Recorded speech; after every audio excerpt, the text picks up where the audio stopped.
আচ্ছা, কৃষি প্রধান দেশে ক্রিকেট আনলো কারা? আমরা ভাত চাষে ভালো, মাছ চাষেও ভালো, কিন্তু ক্রিকেটে ধুর, এখানে তো শুধু দুঃখ চাষ করি। বাংলাদেশ পাকিস্তান ম্যাচ দেখে মনে হলো বাংলাদেশ ক্রিকেট মানেই হলো কমেডি শো। টস জিতে ফিল্ডিং নিল, শুরুটাও বেশ ভালো করলো। প্রথম 12 ওভারে 55 রানেই 5 উইকেট নিল বাংলাদেশ।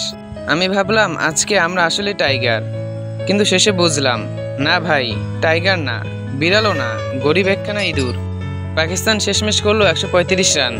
তখনও ভেবেছিলাম এবার তো ম্যাচ আমাদের হাতে, কিন্তু বাংলাদেশ ব্যাটিং শুরু করার পর মনে হলো এরা ব্যাট করছে না, এরা তো পাকিস্তানকে ক্যাচ প্র্যাকটিস দিচ্ছে।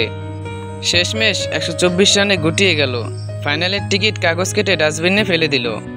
মনে হয় কাপ জেতার একটাই উপায় আছে, গরুর গলায় এশিয়া কাপ ঝুলিয়ে দেওয়া। এখন প্রশ্ন হলো, আমরা কি সত্যি ক্রিকেট খেলতে নেমেছিলাম, না হাঁস মুরগির বাজারে দর কষাকষি করতে গিয়েছিলাম? কমেন্টে বলুন তো আপনারা কি মনে করেন।